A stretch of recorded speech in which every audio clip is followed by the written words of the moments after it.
time for yet another monthly reset, and today we are resetting for September. I cannot believe it's already September. I realized that this was the month that like my bachelorette trip was last year. 2 years since my husband and I got engaged, so it's just so crazy how fast time is flying and that this year is almost over already. Hello everyone, welcome back to my channel. My name is Abby if you are new here, and I post lifestyle content here on YouTube and on Instagram and TikTok, and I always have all my socials linked down below if you want to follow me over there. And be sure you're subscribed, turn on post notifications so you don't miss any uploads. Today's September reset. We don't really have fall vibes because it's still very much summer and very much hot in Houston. I'm wearing a brown t-shirt, so it counts for something. I'm going to be going over my August recap with you all, kind of going over the goals I set in August, which ones I achieved and didn't achieve, sharing my September goals with you all, and my doodle planner setup from Amanda Reach Lee, doing a little bookish section as well, recapping what I read in August and what my TBR is for September. Last but not least, going over our spending for the month of August. Without further ado, let's go ahead and get started with this reset. So starting out with the August recap, I don't really want to like walk through every single little bullet point because I just know y'all have already heard me say all of these things last month in the reset. I'll put the goals I had on screen. You can kind of see exactly the things I did achieve and what I didn't achieve, and I can just kind of talk through what I didn't achieve and why it didn't happen. And I also want to say that my no spend month of not really spending on shopping related items and non-essentials has gone so well. Today's the 31st, and the only thing I've bought has been like a headband and a hairbrush, but I feel like those are kind of essentials. I did get a few beauty and skincare related things at CVS and Ulta the other day, but they were with gift cards, so I don't really count that as spending. But other than that, I haven't bought anything like shopping related, any random Amazon purchases or impulse buys. And I'm so proud of myself for that because we went on vacation in August to Whistler, Canada. And if you didn't watch that travel vlog, definitely be sure to do so. It's a short and sweet travel diary, so really just a compilation of clips while we were there and a voiceover. But I was so proud of myself because in Canada, because of the exchange rate, everything's cheaper, especially at the stores that honor the US dollar pricing. So at Lululemon, for example, if a sports bra is $58 in the US, it's also $58 in Canada. You can get things for a lot cheaper. It's kind of close to like a 30% discount. I almost bought something in Aritzia. I almost bought something in Lululemon, and there were just so many things I almost bought, but I was like, I really don't need any of these things. And makeup in Sephora too, I was like, oh my gosh, I should get it here because makeup never goes on sale. And all I ended up buying in Whistler was a sweatshirt that just says Whistler on it because I really wanted a souvenir, and I didn't even get like one of the more expensive ones. So I'm very proud of myself because I was very disciplined with spending when we went on vacation. But I knew I wanted to get some kind of souvenir. Didn't visit the gynecologist like I was hoping. I know I talked about in recent resets wanting to talk to a gynecologist about PMDD. I never heard back when I submitted a request for a gynecologist appointment a while ago, so I ended up submitting a request for like a different place and calling them.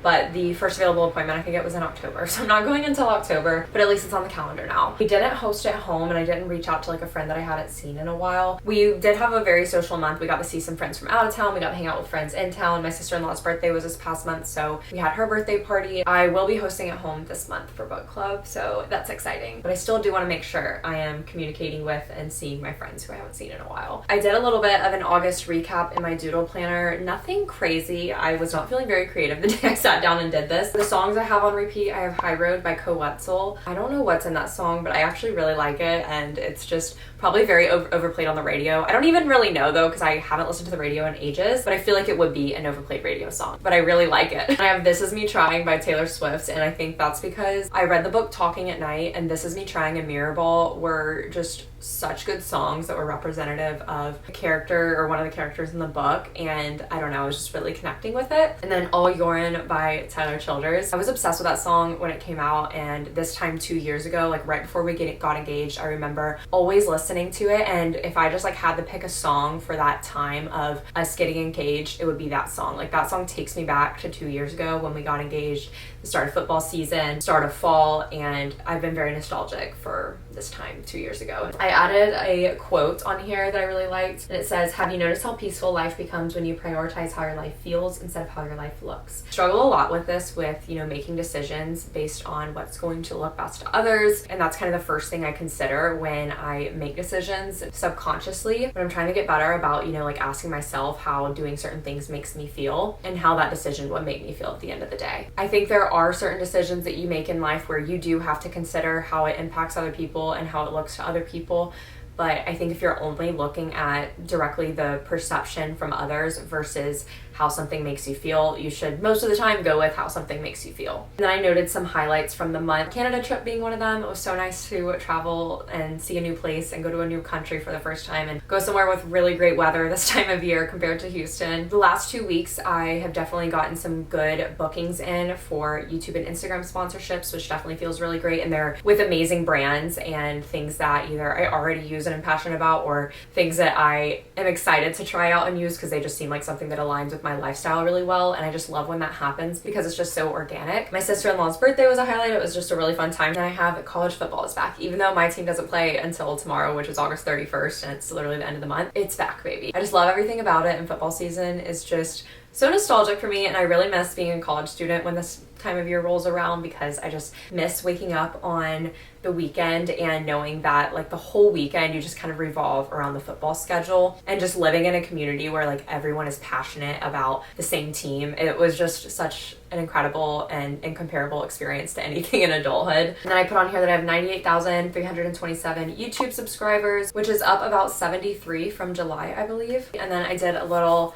book recap right here, but I did a terrible job drawing my books. I was kind of drawing them sideways, but y'all will get to hear all about the books here shortly.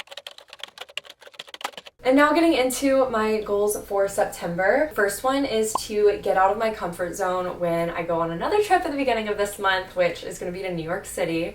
I'm so excited because I haven't been to New York City since I went for the first time in 2018 with my now husband and my parents. And we did like all the touristy stuff when we went then because it was all of our first time going. But I have a friend who lives there, so I'm going to be staying with her, but I'm going for New York Fashion Week. But I'm going because my talent manager, who is also one of my good friends from college, is going with my talent agency, and people from my talent agency are going. So I'm going to get to meet like the founder and co-founder of the talent agency who I've been working with since 2017 or 2018. Finally get to meet them in person and finally get to see my friend and my manager Lexi after not seeing her since we were all sent home for Miss Rona back in March of 2020, which is so crazy because we had only been friends for that spring semester so far and the previous fall, because we met that previous fall, I think, or the previous spring. So we had barely even been friends for a year, but then now she's like my talent manager and we're friends, but it's been 4 years since I've seen her, which is crazy, or 4.5. And she told me about it a really long time ago, like literally probably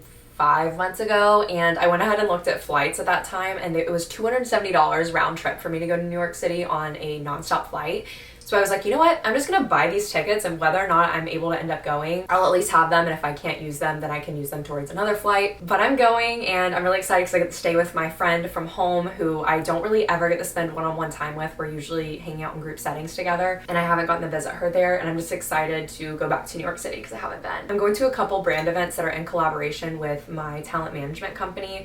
And then I think I may be going to like one fashion show, but I don't really know any of the designers or anything. And typically when you hear of influencers going to New York Fashion Week, I feel like that experience you typically hear of, that's not really what I'm doing. I'm kind of going with my agency and doing the events they're doing. It's not like a brand is having me come and do something with them or dressing me or anything like that. But it's still a really exciting opportunity and experience, and I just really want to get out of my comfort zone. I want to meet other influencers and creators. And when I go places alone, I tend to just get kind of panicked in my head about communicating and meeting people for the first time when I'm there by myself, especially if a bunch of other people there know each other already. But I just want to get out of my comfort zone and really push myself to be social and meet new people, because that's going to be like one of the only times I'm probably able to do that. So I'm really excited, and I just want to really push myself to not stay in my comfort zone socially. I would like to finish my filming trying on everything in my closet video. I haven't filmed anything for that in probably almost 2 months because I still need to do my hoodies and I still need to do my jeans. And I think I mentioned in the last reset video that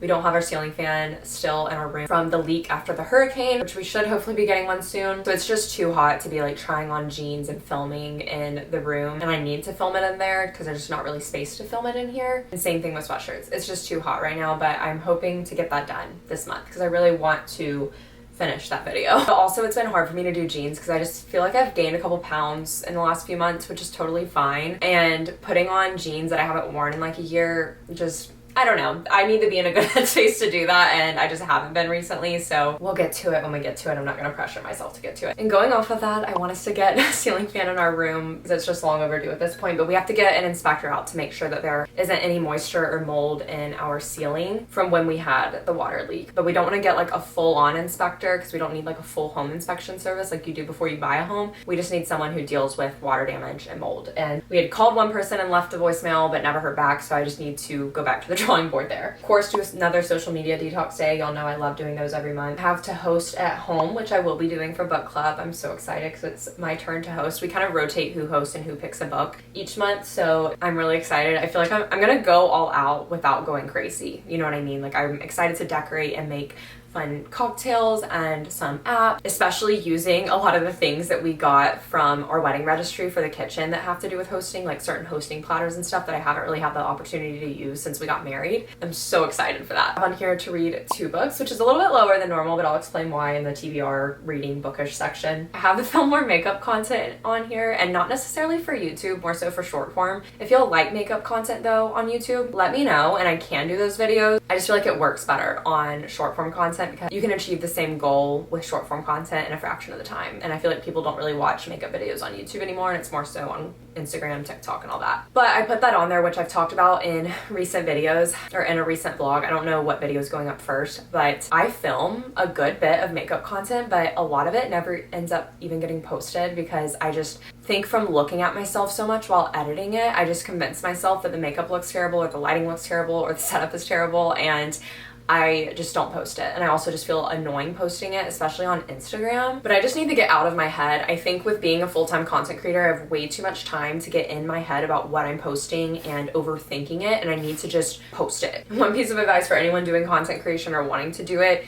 get out of your head and just do instead of think. Because you can think yourself out of doing literally anything, and that goes for anything in life. Like, just take the chance, take action and do it instead of overthinking and trying to analyze every little aspect of every decision you make, every outcome. Jump out there and do it, and you'll figure it out along the way. But all of that being said, I'm very passionate about makeup content. I just filmed a makeup look, like getting ready with me, chit chat video for TikTok, and then it's gonna be more aesthetic and no talking over on Instagram. That's what I struggle with, is on Instagram, I feel like shorter and more aesthetic and produced content does better, and then on TikTok, it's the talking, more casual content. And I've been trying to kind of differentiate between the two so that I have something different to offer on both platforms instead of it just being like a copy and paste from one platform to the other. But I really love doing it. It's very therapeutic for me and it's an escape. I just wish I had a better filming setup, because in order for me to have like a plain background, which I think is desirable when you're doing makeup looks, and good lighting, I have to move my vanity mirror onto our bed, plug an extension cord in so it can reach the bed so that I can see what my phone is filming, because I want to film on back camera because it's obviously way better than front camera, and bring all my makeup out from my bathroom and onto the floor and get ready on the floor. So it's just a little bit of a process. I wish it was a lot easier for me to just sit down every day and film it and be done with it. And then I have on here for the job hunt to continue being intentional. I'm really like not trying to share every little step because I just don't like having to constantly update and saying, oh yeah, that one thing I didn't get it, and or oh yeah, I never heard about that one thing. So there are a couple things that are potentially in the works right now, and I'll talk about them once I have clarification on what's coming next. But I think sometimes it's better to just work in silence until you know for sure what's going on. So I want to keep being intentional there, because I think sometimes I have these moments of desperation where I find myself kind of going towards something that would definitely be settling for me career-wise. That's exactly what I said I didn't want to do. And then I have on here to go to church. I actually went to church with it was so random, but I went to church with my mother and father-in-law just by myself. It was just us 3, which is just funny to me because they have 5 children. So it was just funny that I was the one who went with them, but it's because Griffin was golfing that day and I went to F45 and his parents had asked me if I wanted to go with them, and I was like, yeah, sure, why not? And I actually really enjoyed where we went. It was a very different kind of like preaching and overall service style than what I'm used to, but I actually really enjoyed it, so I'd like to go back. And I've mentioned it before, but it's just like an area of my life that I struggle with. I've definitely like not been in a church in a long time. I grew up in a church, but there's just, you know, so much that's of the world that I feel like separates me from the church as an organization. So I've just just kind of, you know, maintain my relationship with God on my own. But it's a lot harder for me to be invested in that when I'm not going somewhere, if that makes sense. And I have to film a fall video. I want to film some sort of like fall video. I know one I'm going to film for sure, and it's going to be like a normal vlog but very fall themed. I don't know if I'm going to do anything outside of that though, because I feel like that video is going to be like my fall video where I'm decorating, doing fall things, all that good stuff. So we will see. And going off of that, I want to decorate for fall. I think I'm going to do that after my New York trip when I get back, because it'll be after Labor Day, and I feel like Labor Day is sort of the cutoff for a lot of people going from summer to fall, even though the first day of fall is not until late September. And because decorating is so time consuming and low-key such a pain, I want it to be up for a while. And those are all of my goals for September, and now we can go into my September doodle planner setup. I really love this month's theme. I love the quote on the main page, "The words you speak become the home you live in." I think that's such a quote that I need to remember at this point in my life, especially when you think about like the way you talk to yourself and your brain and your thoughts. I thought the bedroom setup was so cute, but I was really stumped on the coloring of it for the bed. I was like, I don't know what to do, and I actually had originally colored the sheets like a pale color to be like a cream, but it just looked really off. So then I colored over it with blue, and the blue and purple is also throwing me off. I liked doing the green nightstand, like having a color there instead of it being like a traditional wood color. I think I could have done a little bit better with the overall color scheme, but I did my best. It was just a lot of large things to color, so everything felt a little too intense, if that makes sense. And then going into the September monthly spread, I loved this, how it was like shelves and plants and everything, and kind of maintained the same colors that I primarily used on the main spread. And then for my habit and mood tracker, I literally accidentally colored one of the days in. I was like totally zoned out and was about to start coloring all of the mood trackers in, which would have been hilarious. I colored in September 8th on accident. So, and I did most of my same habits for my habit tracker as usual. So posting on Instagram, posting on TikTok, eating at home, having coffee at home, exercising, sleeping 7+ hours a night, reading, going on an evening walk. And then this month I'm doing my 5-minute journal, because I think it'll be a good way for me to be intentional with starting out my day, because I haven't been doing it lately. And it's definitely something I like doing a lot. I just always go in and out of being in a habit of doing it. So I think tracking it as a habit will help me be more disciplined with it. Going into my reading recap from August, I had such a big TBR for August, and I knew that was ambitious. I knew I wasn't going to read everything, but I tried. I read Caught Up and Play Along by Liz Tomford. I loved Caught Up. I was reading that at the end of last month, so the end of July and going into August, but I finished it in August. So I'm not going to talk about it because I think I talked about it in last month's video, but it was a solid like 4.5 stars for me. And then I read Play Along this month, and I really wish I would have waited to read it, because I read it immediately like after I finished Caught Up, and I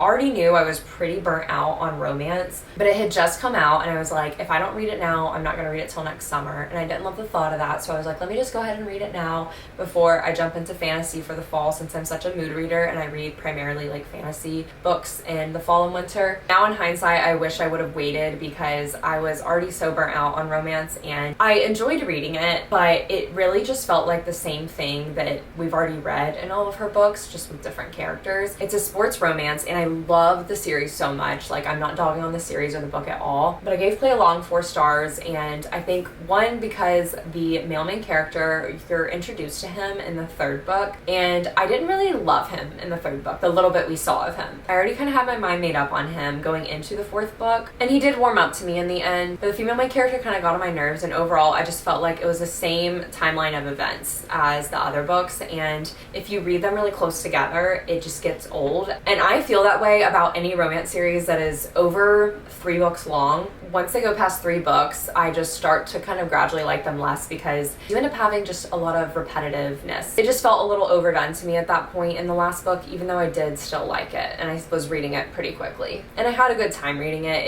I was burnt out from the romance, and overall, I just felt like we had already seen the same type of thing happen already. It's like the main character meets the love interest, and then they're kind of getting together, and then they go through some kind of conflicts together, and then they live happily ever after. And it's kind of like you just know what's gonna happen, so that's kind of what I wasn't vibing with. But that's really all romance novels. Like, you pretty much know what's gonna happen for the most part. And then I read God of the Woods for book club, which, oh my gosh, I freaking love that book. I don't typically read mysteries. It was 5 stars for me, and I freaking loved it. If you want something to transition you from summer to fall, please read this book, because it is so good, and it's perfect because it takes place at the summer camp in New York, and it mainly takes place like in the month of August, so it's just like the perfect transitional book. And I feel like it's such a cozy, mystery in a way because it's based at a summer camp. And this isn't giving anything away because this is in the synopsis, but basically a camp counselor discovers that one of the campers has gone missing. But the camper who went missing is the daughter of the family who owns the camp, and the girl who went missing, her older brother disappeared 14 years prior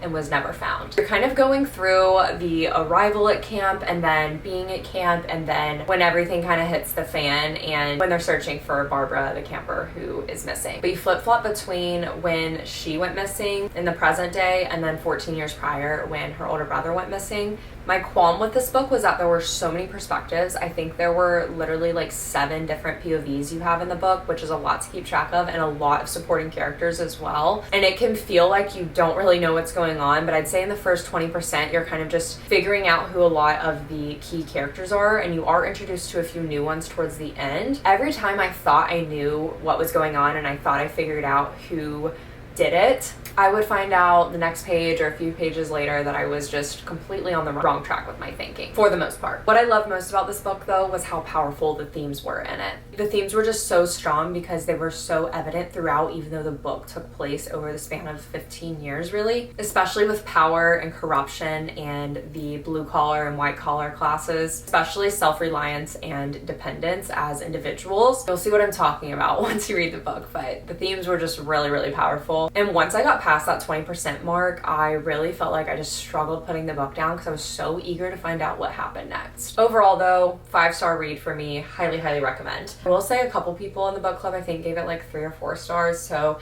really it just depends on your preference, honestly, at the end of the day. Then I read Talking at Night, which, let me get her. This freaking book, y'all. The most unsuspected 5-star read ever, especially because it only has like 3.9 on Goodreads. But for me, this is one of my favorite books I've read in my entire life, if not my favorite. I didn't have my highlighter when I was reading it, so I was dog-earing so many pages, and then the day after I finished it, I went and highlighted like everything on the pages that I had dog-eared because the writing in this is just so profound. This is Claire Daverly's debut novel, and she has another book coming out, I think this year in October or next year, I can't remember. But this is the story of Will and Rosie. The two are opposites in every way, and yet they fall for each other as teenagers. 90s music, sideways glances, sunsets and bonfires, and talking late into the night. It's a good girl and bad guy, which I eat up. It's palpable, inevitable. They're on the precipice of starting something wonderful until one day tragedy strikes and any possibility of being together seems to shatter. But time and again, Rosie and Will find their way back to one another. Though the years pass, they cannot quite let go of what might have been. I don't know what it is about right person, wrong time, but it is soul crushing in the best freaking way, and I love it. I haven't even posted my full review on Goodreads yet because I have it in my notes as a draft and I need to like copy and paste it over. I was crying my eyes out. I pretty much read this in 3 sittings over the span of 2 days. I couldn't put it down. One thing that some people probably hate about this book is that there are no quotation marks used, so that's just the style of the writing, which can be a little confusing at first, but you end up getting the hang of it. And honestly, I'm gonna say I preferred in this book because it made the conversation seem so much more authentic, and it almost added a rhythm to everything. Every line in this book is just so intentional and just interlaced with so much emotion, and some of just like the one-liners in here that the characters are saying to one another or their inner thoughts. Seriously, I either resonated with so much or they just made me feel some type of way even if I didn't resonate with them. You really get to know the characters in this book because you are with them from when they're 17 until they're well into their 40s, and I love that. I really feel like when you're reading romances or reading about romances, which this is much more of you're reading about a love story rather than it being like a romance novel. It's sad girl lit, which I freaking love. Because when you're reading romance novels, you kind of just get the meeting situation of the love interest and then them being together and then a conflict and then whether or not they end up together at the end. And it's kind of that same blueprint for the most part. This though, you just never really knew what was gonna happen because you're reading about 2 characters' lives and their individual lives, but then also their lives together over the span of literally 20 plus years. And that just made me feel like I knew the characters so much more because you're with them for so long, so you really see how their characters develop develop, but then also how they're still who they once were. And there's just something about reading about the intensity and the hopeless romanticism of first love that seriously just makes me so emotional. I don't know. I think it's just because it's represented so well in certain books. And another book that also does this very well is Better Than the Movies and Same Time Next Summer, which are two of my other favorite books that I love so much. They really take you through the emotions of how larger than life itself first love feels. I found myself relating so much to the female main character in this book, primarily with how she's just trying to be perfect all the time, and she doesn't really know why or for who, but she just is that way, and she's aware of it, and I relate to that so much. Definitely recommend checking trigger warnings before reading this as well. I could sit here and talk about it for forever because it changed my life and I'll never be the same, but I picked it up in Blue Willow in Houston because I just saw the spine and I really liked the pink and orange, and I pulled it out and I was like, this looks really good, and then read the back of it and I was like, that sounds great, and it's been sitting on my shelf since June, I want to say, or early July, and I'm so glad I picked it up and read it. I almost went straight into Queen of Shadows and didn't read this, but I'm so thankful I read it because it's literally like my favorite book. And if you read it and hate it, I'm sorry. It's not gonna be for everyone, but it was for me. I just really love the books that just make you feel things and etch themselves into your soul for forever. Those are the 4 books I read, and then the books I didn't get to were Happier Life by Christy Woodson Harvey, which y'all are probably so sick of me talking about because I've mentioned it in the past 3 resets probably, and it is getting deferred until next summer. This is the last time you'll hear me talk about it until next year. And then Bridge Across Forever, I haven't finished, but I have made some good progress in. I'm a little over halfway done with that one. And then Queen of Shadows I didn't read, but I am reading now. And then for my TBR for September, I have Queen of Shadows, which I'm about 100 pages into it right now, and I'm loving it so far. And it feels so good to be back in the Throne of Glass world. And I really just missed fantasy because I've been reading nothing but romance pretty much for the last 4 months actually. No, since March, because that's when I finished Air Fire. So I've been reading 90% romance books, I feel like, since then, and I was just ready to get back into Throne of Glass. So, and I only have the 2 books on my TBR for this month because Queen of Shadows is so long, and because I know I'm probably not going to have it finished before book club. I'm hoping I do, but I don't really know yet. And what I chose for book club is The Very Secret Society of Irregular Witches, which I've had on my TBR and I knew I wanted to read it this fall, and I was really stuck between reading that or this for book club. I thought it would be fun to do a book that was kind of fall themed going into the fall month. It has great reviews, and then I want to finish Bridge Across Forever. So I think technically I have 3 books on here, but start to finish I have 2. Getting into our August spending, our biggest unforeseen expense this month, which I mentioned in a vlog, I'm like, something really expensive has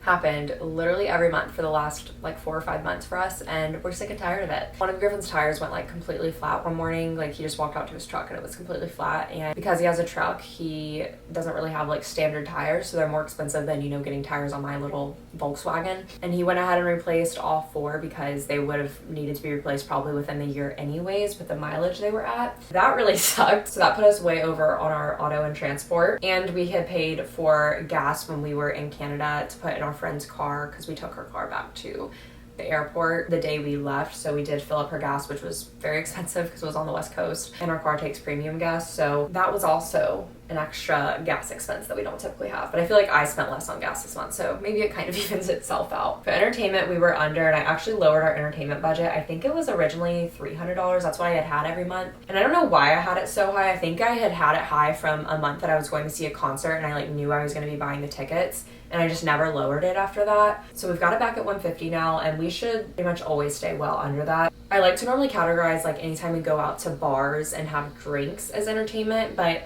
I want to say this month I had put them in restaurants and dining. We're well under budget with entertainment, which is great. We are well under budget with coffee, which feels weird. I don't know why it's so low. I guess because we were gone on our trip with coffee. I feel like there's definitely some transactions just missing because it says we only spent $23 and that just doesn't sound right. But I will say I actually have been drinking my coffee at home even on the weekends a lot this month. I've probably gotten coffee out once a week the weeks that we have been home. I did get a matcha out yesterday and that's not in here. So really we're $70 under. Groceries were about $160 under budget, which is great. I figured that would be the case since we were out of town for our vacation. And then for restaurants, this is going to be a little misleading because we obviously ate out on our trip. Anything we did on our vacation, getting coffee, getting breakfast, excursions, anything like that, I put under our vacation travel budget category. None of our restaurants and dining that we did in Canada are included in this. This is just what we've done here in Houston. And the reason I did it that way is because we have a sinking fund for travel. So we had set money aside for this trip all through the beginning of this year, really, and told ourselves we didn't want to spend more than that amount and that anything left over we could use for our next trip or the next vacation we go on or getting plane tickets to go to a wedding or something. So that's why I have it set up as an entirely separate category on our budget, because we did budget for it, if that makes sense. So we're $110 under on restaurants and dining. We are going out to eat tonight with some friends, so that's probably gonna catch itself up. And then for shopping, we are a bit over, and this is combined for both of us. So the shopping, it fluctuates. It depends on how much take home we have after taxes. And I've definitely set a lower shopping budget between the two of us the last few months, just because my income's been a bit more volatile recently. But we're a bit over on this because Griffin did get reimbursed from taking his exams through his job. So he bought himself a gift for passing CFP, which he absolutely deserved doing, and he got himself a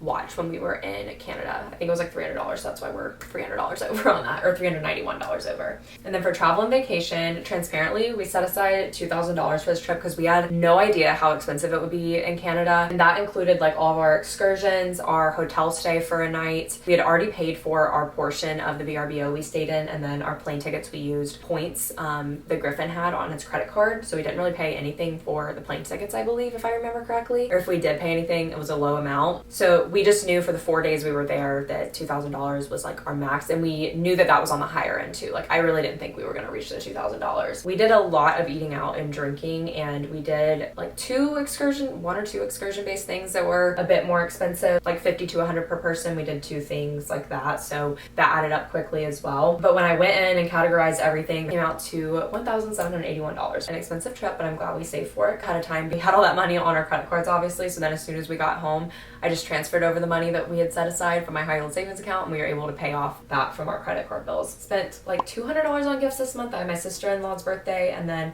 I also went ahead and bought a wedding present for a wedding in November that we're attending. Then we had a good bit of spending on Ella. I got more of Ella's food on subscription, and then we also boarded her this month while we were gone, so had $240 there, which that pretty much nets out with the $1,781 that we spent and adds up to the $2,000 that we had budgeted, if you want to think of it that way. And that's always something that like I have to remember to factor in anytime we want to go on trips or like go places for a weekend. I'm like, okay, you have to remember that you're boarding Ella, and that's going to be extra money on top of whatever you're already spending. But overall, really just hoping to save more in the coming months, which I'm hoping will be more doable than it has been the last couple of months, because the back end of Q2 and Q3 were a lot slower for me for brand deals, which is totally fine, but it just made it to where we couldn't save as much as we usually do after taxes and all that good stuff. So I'm hoping that with Q4, which is typically a busier time for brand deals and everything, that we will be able to save a good bit more. So obviously we want to replenish that travel fund for any next trips we take, and we're gonna have an expensive year next year with weddings and bachelorette trips and all that stuff. So